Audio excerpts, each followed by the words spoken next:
VPHP and MCHP. I tend to use VPHP rather than VHP. VHP is the registered trademark of the Steris Corporation, so I tend not to trespass on their territory. So I call it VPHP, vapor phase hydrogen peroxide, and MCHP we'll come to in a minute.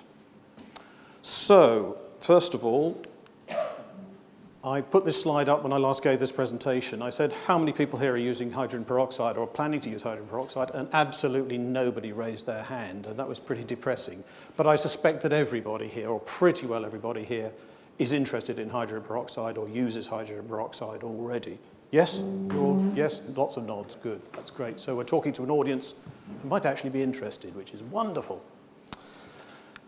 Let's ask 2 or 3 questions to begin with. Is hydrogen peroxide vapor rapidly sporicidal? These are academic questions just for now. We'll go back to them towards the end and then revisit them. So there's question number 1. Is it a wet or a dry process? Much debate about that, particularly in the past few years. Is it wet or dry? And that's quite an important question. And then this question, is it a time concentration process?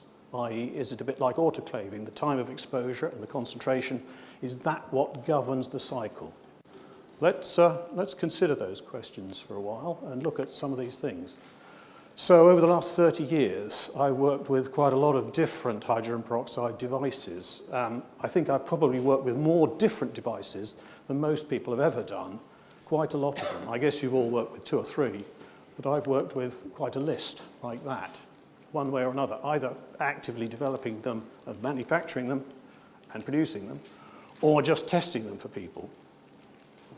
So right at the front, 30 years ago, Lacalene, now Gettinger Lacalene, I don't know whether they still produce this MAN thing. It's a very, very simple evaporator device that nominally used 3.5% per-acetic acid, PAA, as its sterilizing solution.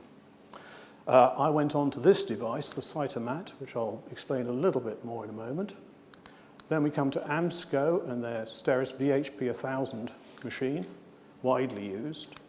Then MDH developed a thing called hyperphase, which morphed for various reasons into the Bioquell Clarus. Gettinger Lacalene have got their own built-in system. We know that M&P have got their own built-in system. Scan have got their own built-in system as well, of course. Amira in Italy produced just an evaporator and a fan, and working on that proved interesting. And then we have BioReset from Howarth, yes?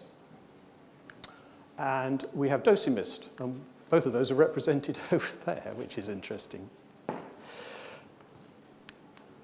So looking at this very, very simple evaporator in the early days, which used 3.5% per-acetic acid, which contains hydrogen peroxide anyway. It's an equilibrium between acetic acid and hydrogen peroxide, so you end up with hydrogen peroxide anyway, and I suspect that is what was actually doing the business, as it were. Very simple device, just compressed air blown over a gently warmed solution of per-acetic acid. It looked like that. Just a glass vessel warmed to 50 degrees, compressed air blown over it at only 40 litres a minute, next to no flow. A very simple condenser, which consisted of nothing more than a piece of stainless steel tube. And the resulting gas was delivered usually to an isolator, a flexible film isolator mostly in this particular case. And this was alleged to produce a sporicidal effect, a strong sporicidal effect. And I thought, nah, that can't really be all that good. How does that work, for heaven's sake? Just this very weak dilute gas, does that work? Couldn't get to grips with it. I then went away and set up this company, Cambridge Isolation Technology, a good few years ago now. And we put together this device, which we call the Cytomat, and we used in it a solution which we called Cytonox, which you occasionally come across these days. 10% hydrogen peroxide, 3% per-acetic acid. This was thought to, and had been demonstrated to, give the optimum sort of kill. This was a much more sophisticated device, I thought, than the simple MAN machine from Lacalene.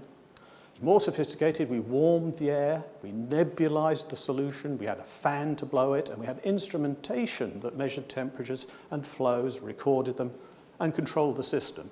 So I thought, wow, this is a winner. I'm going to be rich and famous. It should be a winner. It looked like that.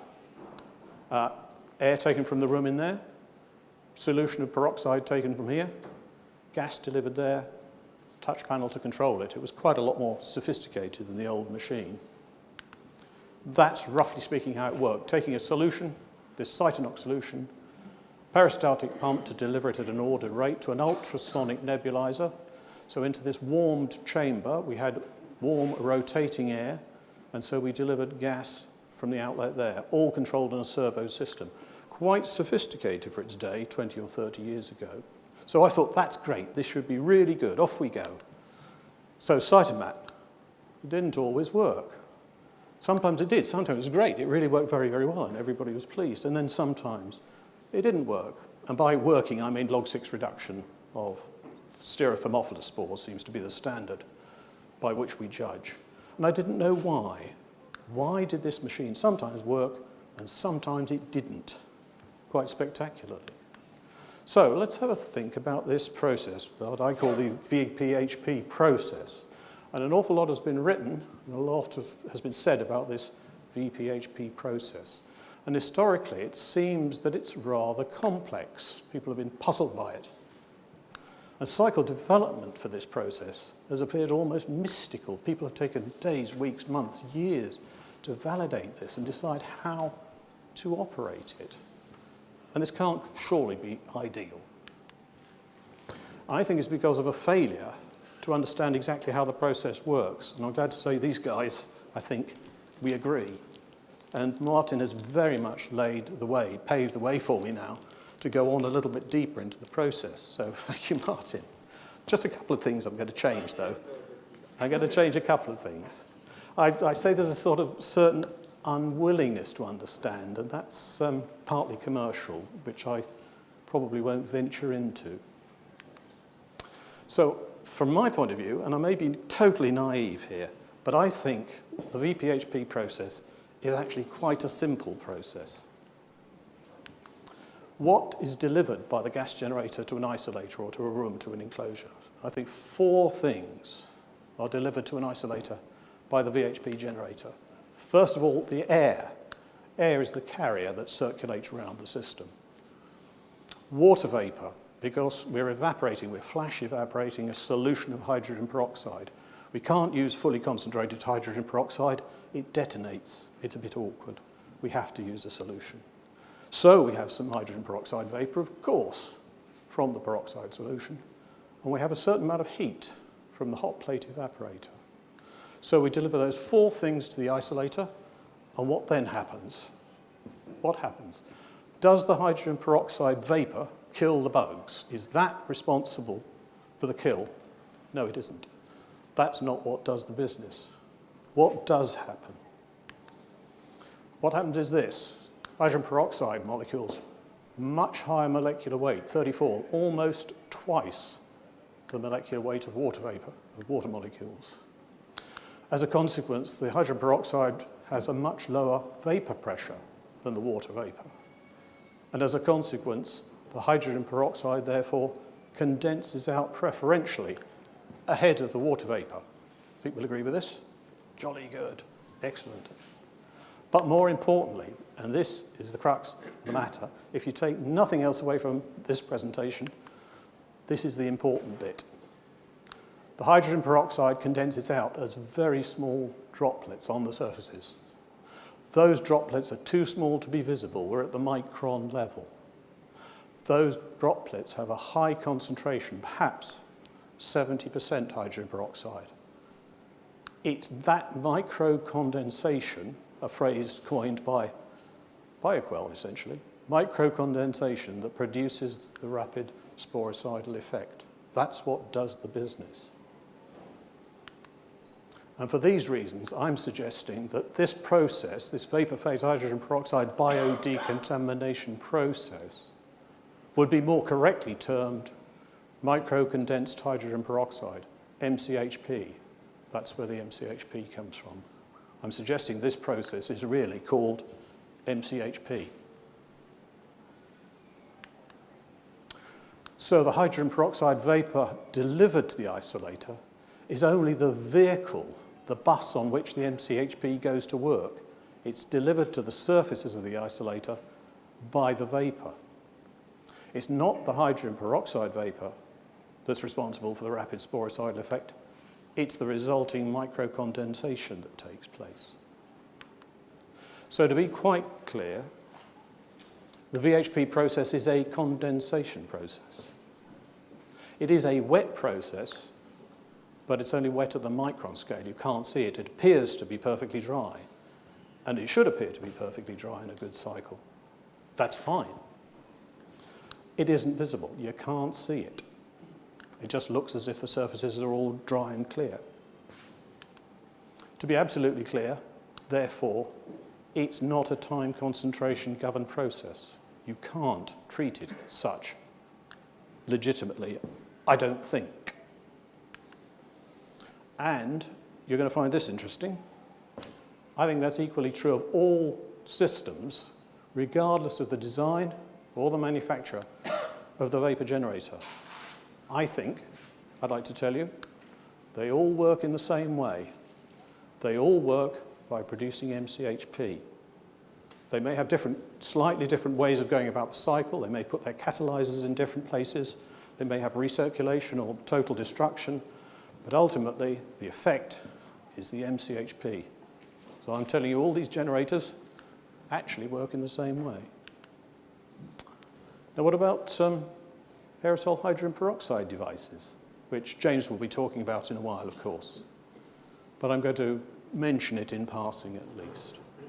I hate to steal Scan's thunder, but these nebulization, these aerosol devices have been around for a long time. Right back 30 years, Lacalene had an aerosol device that used peracetic acid again, but it did nebulize, it did spray, aerosolize the solution into the isolator, and it appeared to work.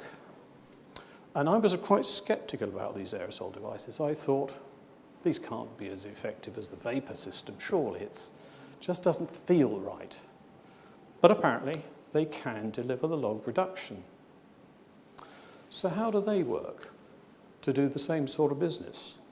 And I'm sure James will tell us more about it, but I'm going to give you my 2 penneth anyway, just to see if we agree. Here's my 2 pennyworth. And I think this is along with Scan. Big surface area. And from that, the hydrogen peroxide evaporates out preferentially and then forms the MCHP on the surfaces in the same way as the vapor phase delivery, which then means that the aerosol actually works in the same way as the vapor device. Ultimately, on the surfaces of the isolator, the vapor generator and the aerosol generators all work the same way. Ultimately, they produce this MCHP. No MCHP, no rapid sporicidal effect. So, okay, that is a premise. How do we know that it is the MCHP which actually delivers this rapid sporicidal effect? What evidence do we have to support this perhaps rather contentious submission? Well, intuitively, sort of speaking from my engineering background, would a gas at less than 0.1% concentration actually be effective in killing off resistant organisms in a matter of minutes? It's very, very quick once it's underway. At 0.1% concentration, can't be right, surely. Something else must be at work. You can do some calculations, and I believe these are called Renault equations, but I'm not familiar with this sort of area. I think we're into enthalpy and all that sort of good physical chemistry. But what I do have hands-on is some empirical data which indicates that MCHP is produced in all valid VPHP cycles. And how do we go about looking at this? We plot the concentration of hydrogen peroxide against time, which is essentially the sort of graph that Martin was producing earlier on. And actually something rather counterintuitive takes place if you look at the data fairly closely. Oh, and just a quick technical note, the VPHP generators work by flash evaporation of the solution onto a hot plate, and the solution is generally delivered to that hot plate around about 5 mil a minute, that sort of figure. So Martin has already demonstrated how these things work very usefully for me and have paved the way. It's great.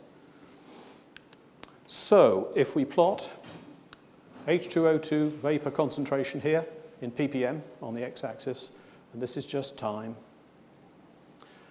we would normally expect to see a rise in concentration. We bring up the concentration, we'll hold the concentration level for what's called the decontamination time, and at this point here, we'll cut off the supply of hydrogen peroxide to the evaporator plate. And having cut off the supply of the hydrogen peroxide solution to the evaporator plate, you would naturally expect that the concentration would immediately start to fall away along the aeration and purge curve there, tailing off. Taking rather a long time, unfortunately. But that's what you would expect. Theoretically, I think we'd all expect that if you chop off the hydrogen peroxide solution delivery, you'd expect the concentration of the gas to immediately start to fall away. It doesn't. What it does is that. I don't know if you can see that at the back. We've plateaued out here, and at this point, we cut off the supply of hydrogen peroxide, and what happens? The concentration goes up quite significantly. The concentration in the chamber rises after you've cut off the supply of hydrogen peroxide. That is weird. Why would it do that? That's absolutely counterintuitive. Let me show you a real graph. Again, if you can see that at the back, this is all the flipping data. This was a PQ cycle number 3 some years ago. It was in a 3 cubic meter flexible film isolator, loaded up with a load of materials, lots and lots of plastic. It was a huge amount of surface area. The concentration goes up to around about 1300 ppm there and holds steadily. At that point there, that's where we cut off the hydrogen peroxide solution to the evaporator, and wow, it goes straight on up to about 1600 ppm before falling away. That's a big, big blip. Let's look at a more recent one. This is last week. I was doing this just last week in a small airlock. And you can see this similar sort of curve going up, levelling off, and at the point at which we cut off the hydrogen peroxide, the level goes up, the concentration goes up, and then comes down nice and swiftly thereafter because we can aerate that chamber pretty quickly. It's quite small. Times are sort of 40, 50 minutes here, and the previous graph was 30, 40 minutes, that sort of time scale. So what's going on here? What we've got, once we've reached the plateau of concentration, around about the 1,000, 1,200 parts per million level, we have a layer of micro-condensed hydrogen peroxide, 70% concentration on the surfaces, all the surfaces inside the enclosure, the isolator of the room. And we have an equilibrium set up. We've got some peroxide vapor coming in and going into that solution, and we've got some peroxide vapor outgassing from that. We have a steady equilibrium going in, coming out, and hence we have a level sort of concentration, around about 1,000, 1,200 parts per million. But when you cut off the supply, when you take that bit out of the equation, you move to that condition, and all of that surface, high concentration, hydrogen peroxide solution promptly evaporates away off the surfaces. And that's what gives you the blip, the rise in concentration at the cutoff point, and that's what tells us that we have actually got liquid condensed hydrogen peroxide on the surfaces inside the isolator. That's my evidence, my empirical evidence, that hydrogen peroxide, this VHP process, VPHP process, is a wet process, a condensation process. In practice, this actually forms, this MCHP, over a wide range of conditions. In fact, it's such a wide range of conditions, it's quite difficult to stop it. It happens all the time. It can form from very high concentrations, above 1,000 ppm, 2,000. We've seen 2,500 ppm, still get MCHP. Or you can form it from very low concentrations. Extraordinarily, you can find it happening around 250 ppm if the conditions are right. So this MCHP, not difficult to arrive at, quite easy to generate. And in practice, there's no requirement for dehumidification as such. It's not an intrinsic requirement of the process. But the isolator humidity does need to be below 50%, thereabouts, or you will get frank condensation. Frank, that word I used in an article, and the editor of the magazine said, you can't use the word frank, that's not the word to use. But I choose it because frank, it means you can see it. There it is, running down the sides of the wall, pooling, dribbling down the isolator surfaces. If the concentration is above 50%, you'll tend to get this frank condensation. And I mentioned the Amira Italian device, which just is an evaporator and a fan. And I was asked to study that device for a company. So there was no dehumidification, it was just coupled up to the isolator directly. And that's where we found out that if we put some industrial dehumidifiers in the laboratory and dropped the humidity of a completely uncontrolled area, it was a factory, below 50%, it all worked fine. But if we didn't dehumidify below 50%, it didn't work. Where have you heard that before earlier on? So you do need a known starting humidity if you're going to do repeatable cycles. So I'm not suggesting you just live with your room air. You've got to know where you started from if it's going to be a repeatable cycle. If the humidity is too high, the result is this frank visible condensation, and that frank condensation draws peroxide vapor incoming into the isolator atmosphere, and it produces a weak peroxide solution on surfaces, and that doesn't give you the rapid sporicidal effect. And I think Martin touched on that if you over-enrich it, you get condensation which doesn't work.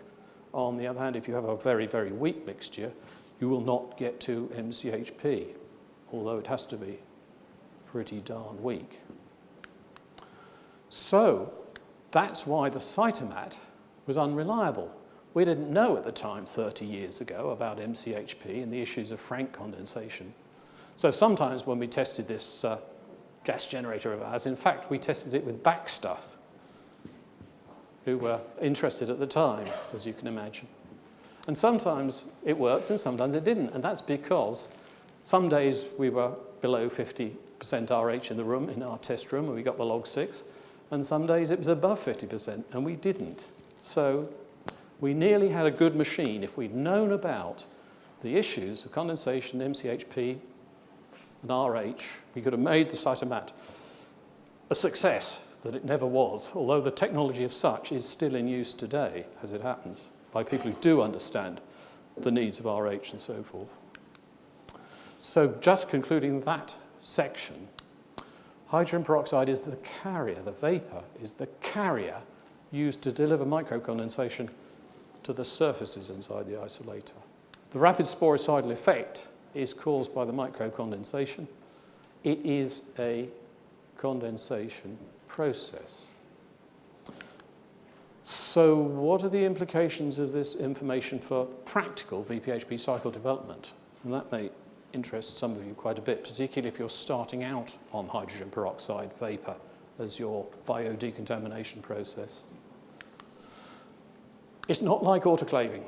The process doesn't apply a steady stress to the test organism through the cycle. It's not time concentration governed. But a convention has developed under which log 6 reduction of a resistant BI spore, Styrothermophilus for the most part, is the requirement for the VPHP, MCHP process. That's what everybody says. I want log 6 reduction. And they'll use the BIs produced maybe by MESA labs in little Tyvek envelopes, and these work very well. There's some evidence that log 4 reduction is actually perfectly adequate on a properly cleaned surface, and we do have to make the point that this VPHP process is only a surface process. It is only the final polishing stage of the complete biodecontamination process, which starts with sweeping up the broken glass, mopping up the spills, cleaning thoroughly, and then at the end, then you can apply your VPHP cycle. It is only the final stage. When you've got to that final clean stage, the number of organisms on the surfaces is very low. It's a handful of them, and most of them are vegetative and not spores. So maybe a log 4 reduction is appropriate, and Dr. Doug Thorogood produced a paper recently suggesting that that was an appropriate level. But at the same time, there's a paper I recently reviewed that suggests that log 8 is required. And we've certainly heard figures log 10 mentioned today. So people seem to love high log numbers. It's an enormous overkill, but that's what our industry seems to thrive on. If a little of something is good, then even more must be better.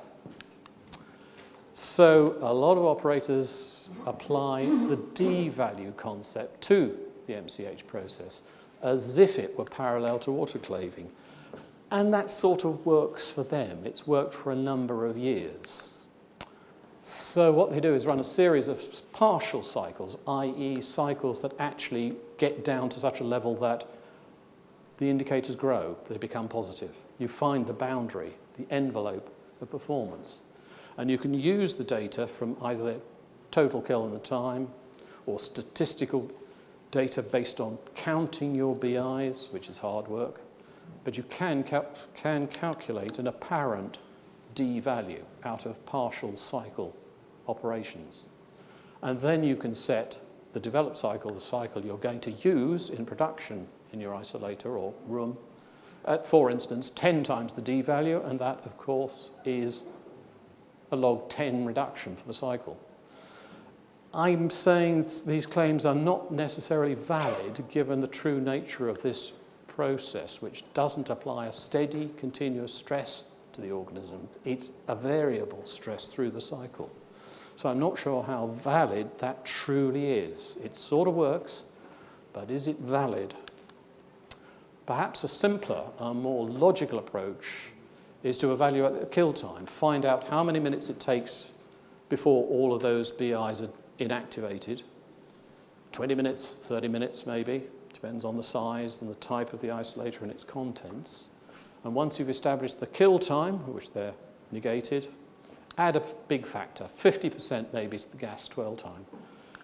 The length of these cycles is much governed by the purge, the aeration phase, after you've finished putting peroxide in. It takes quite a long time, depending on the arrangements, to aerate and bring the gas level down to less than 1 part per million in the isolator. So adding 50% to the 10, 15 minutes of the gas dwell time isn't going to add a great deal to the overall length of the cycle. So adding 50% is a reasonable sort of overkill figure. And just to touch a bit further on to the cycle development process, given that it is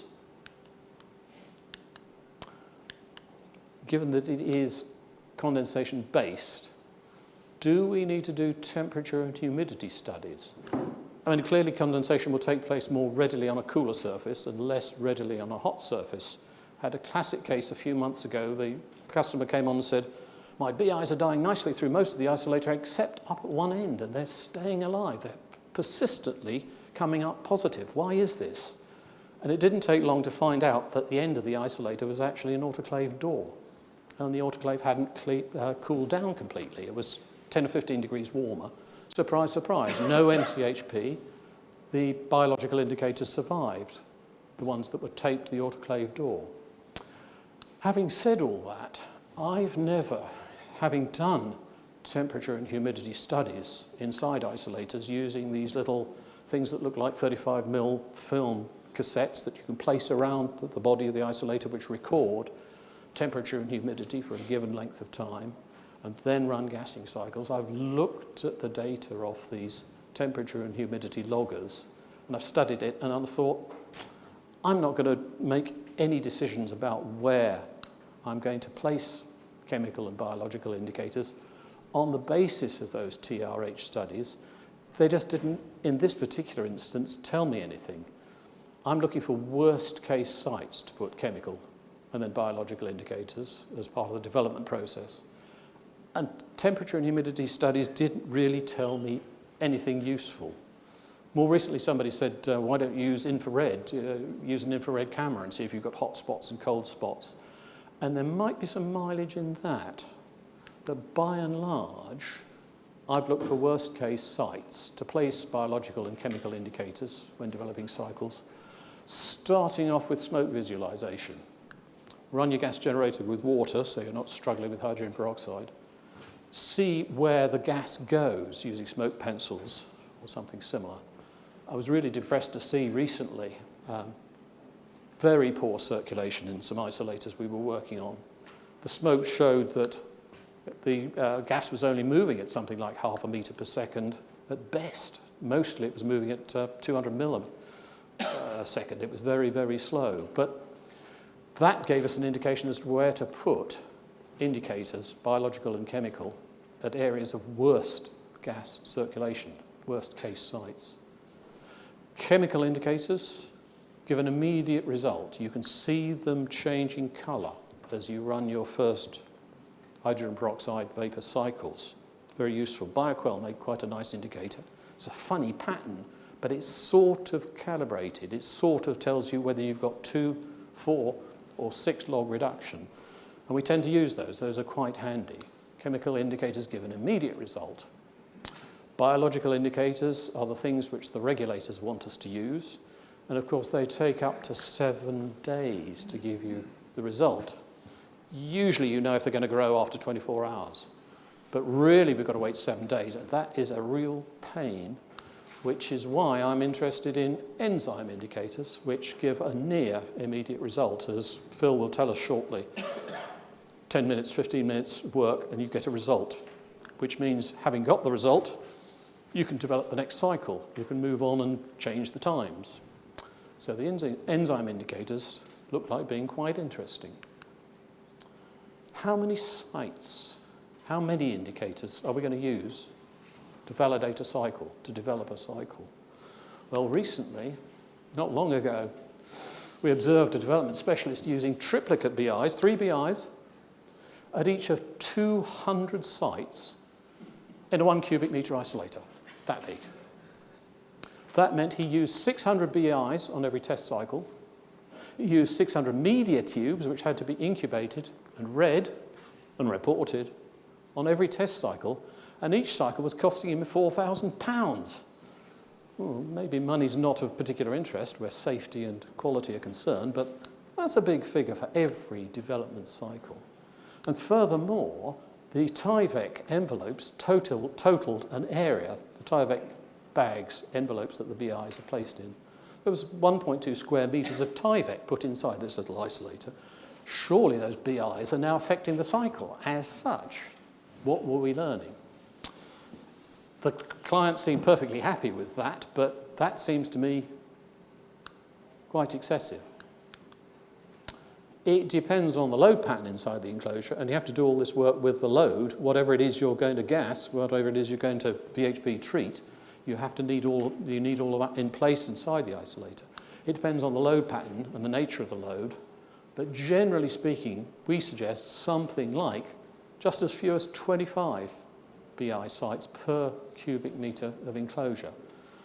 That appears to be perfectly adequate. Nobody's argued with that. The regulators seem happy enough with that.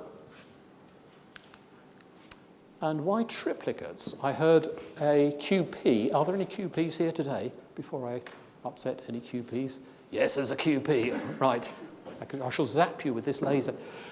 I heard a QP recently say, you have to use triplicate BIs or you haven't demonstrated log 6 reduction.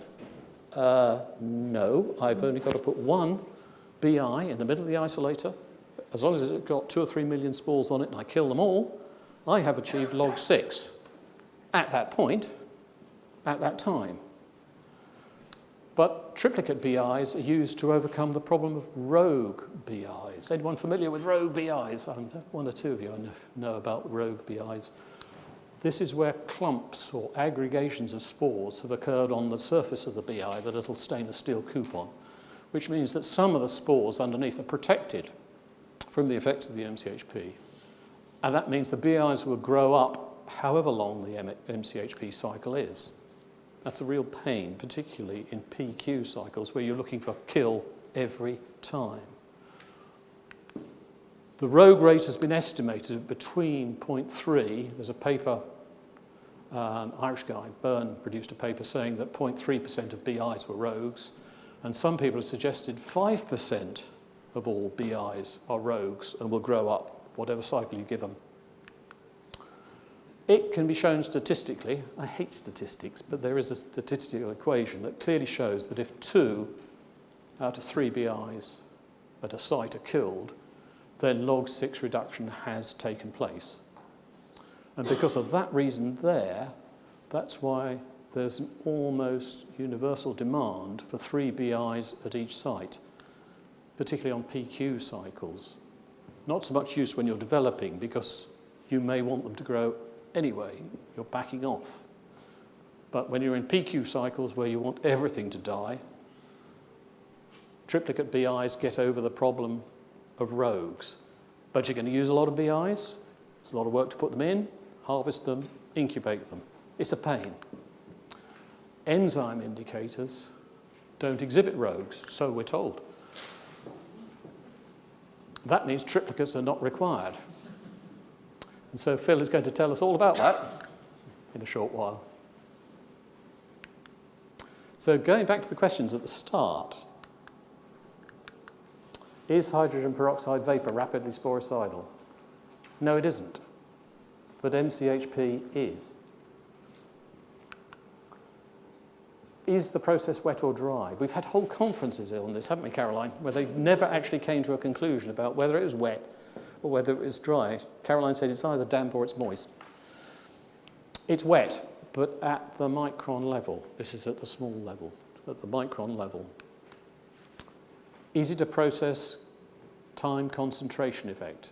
It's not strictly speaking. Questions? How have I done for time? I'm way ahead of time. You must have some questions. So, hang on, just get the microphone. Yeah, we're here, but they aren't. You talked about triplicate BIs Yeah. and statistical significance, statistical methods.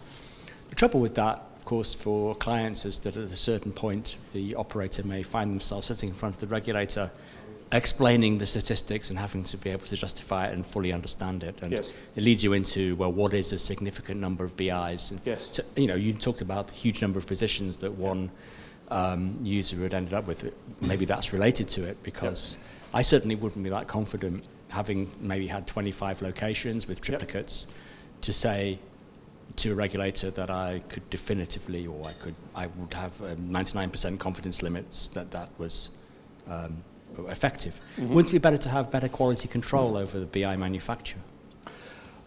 Yes, quality control of the BI manufacturer. I think a lot of operators enumerate their BIs before they use them.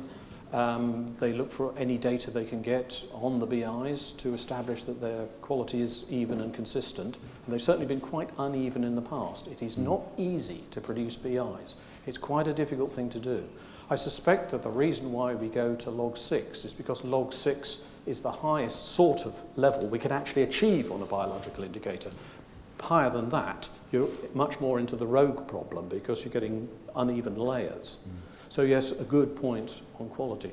When I said 25, it was 25 per cubic metre. Yeah. Obviously, if it's a bigger isolator, you're into 50, 75. More or less, depending on the load, but that's just a sort of vague guideline figure. Thanks.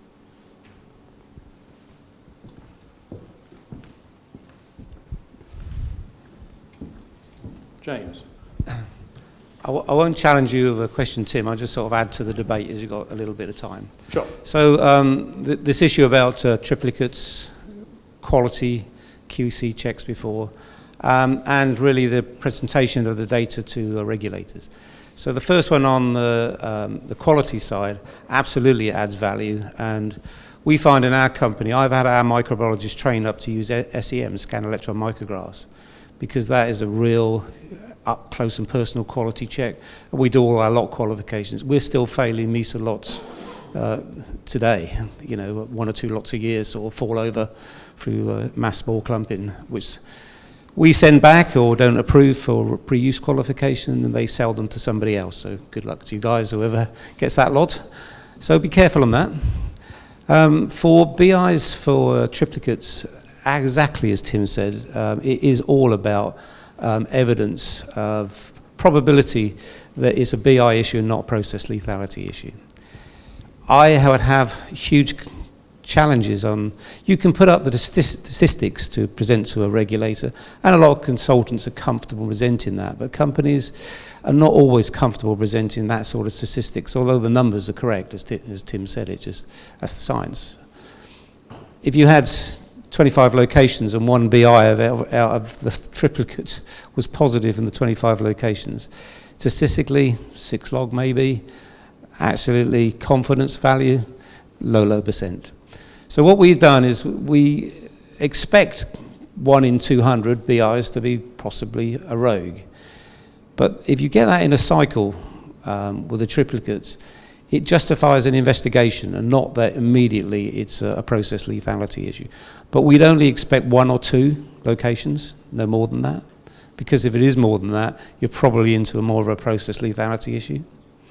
And those 1 or 2, then you would target with triplicates in like those positive locations, but also in your worst case and best case locations, probably based on a temperature study or chemical gas distribution study.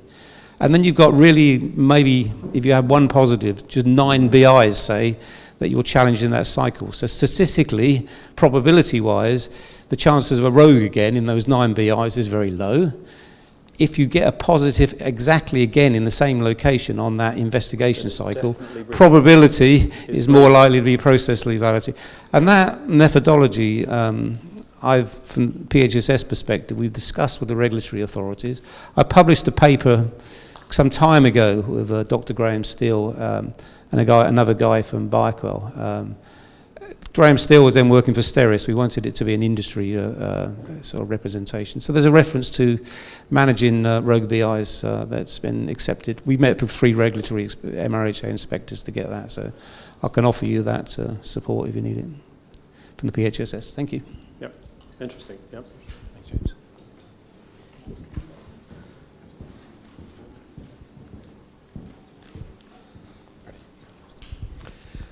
I wonder, you went very high up in the ppm value you said around 800 to 1,000. Why did you go so high up? 1,000 seems to be a sort of golden figure that people seem to like. You don't need to go to 1,000. You can get this condensation at below 1,000. But I've seen figures over 2,000 in some cases. That doesn't seem to be a problem as such. People have said, that, well, at that level, are you getting corrosion? Are you getting all sorts of issues of the material, of the hydrogen peroxide diffusing into materials? I don't think so. It sounds as if you think 1,000 is a high figure. I've been working with hydrogen peroxide oxidation for many years, Yep. for different companies. Yep. And I have never seen this high value. Maybe we do it different in Scandinavia, but we are working from 100 and maybe up to 400 or 500 now. Okay, well, as you saw, I mentioned 250. You can get this condensation from 250 parts per million. I'm guessing you're probably getting the same effect.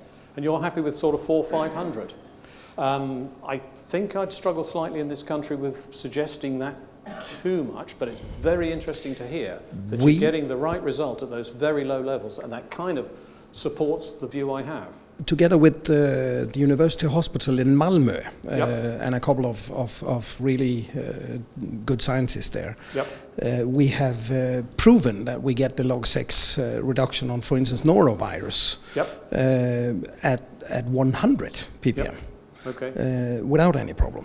Okay, is this a vapor phase process? You're putting vapor in? Well, rather actually, than an during the aerosol? last 10 years, we have done studies from the vaporized one to the nebulizing one. Have you tried both? We tried both. I think that's a very good point, a very good exercise. I think we should try backing off. I guess we're going to reduce our aeration times, and we're going to reduce our residuals problems, the lower the level we can use. I think that's A very interesting find was that when we made when they made the first tests about 10 years ago, Yep. The only one that passed the test was the Steris Bioquell, the vaporized one. Yep. The nebulized one did not Didn't pass work. the test. Okay. It did not work. Yep. And it was in reasonably big rooms. We're talking about 150 cubic meters. That's a big volume, yeah. We then retested the same trial a couple of years ago. Yep. And then it was approved by the nebulized gas. Okay. But there was an extra element to that was the parasitic acid. It was quite exciting that you talked about the parasitic acid earlier, Yep. but Yep. then we were down to 8% hydrogen peroxide and Yep. 0.2% parasitic acid. Just a hint. Worked just a beautifully. trace. And that worked okay. Yes. Well, we certainly found that our 10% and 3% in those days a long time ago was better than either of the two separately. So there seems to be maybe some synergy between peracetic acid and hydrogen peroxide.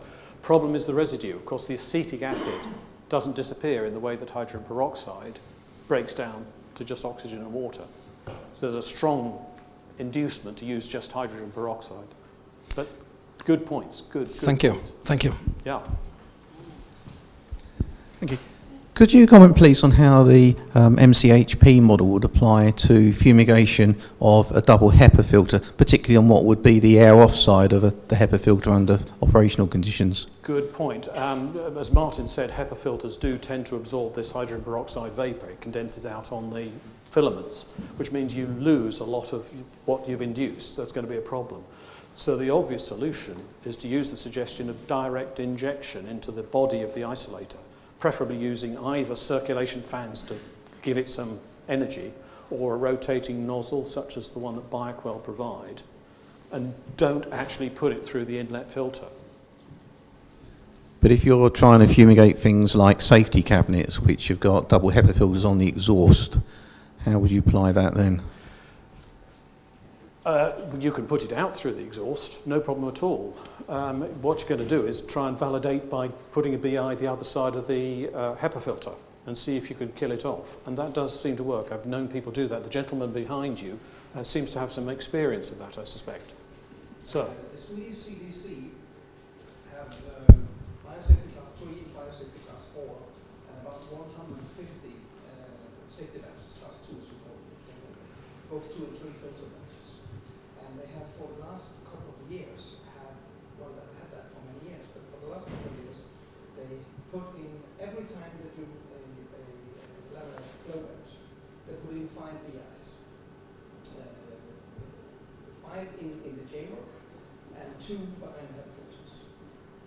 And then they run consistently. So I have quite a lot of data from this, if you want to see it, and also on different sizes of the batches. Okay, that seems to support the view that if you put BIs on the off side of your exhaust filters, you should be able to demonstrate the kill adequately, given the right cycle. So where do you think the microcondensation's occurring? Is it occurring after the second filter? Everywhere that the vapour has got to at sufficient concentration, but it will be primarily on the first filter. But if you want to test both of them, BI after the first one, BI after the second one, hopefully you've got ports that you've used for integrity testing the filters. Maybe you can use those to put your BIs in. But it's a good point. Has it been killed the other side of the second filter? It's a good point. The exhaust filter, yeah. Any more? I hope I haven't shocked anyone or amazed anyone. Hopefully you've learned something. Okay, I think it's just about 3 o'clock now, so thank you, Tim. If there are no more questions. Okay.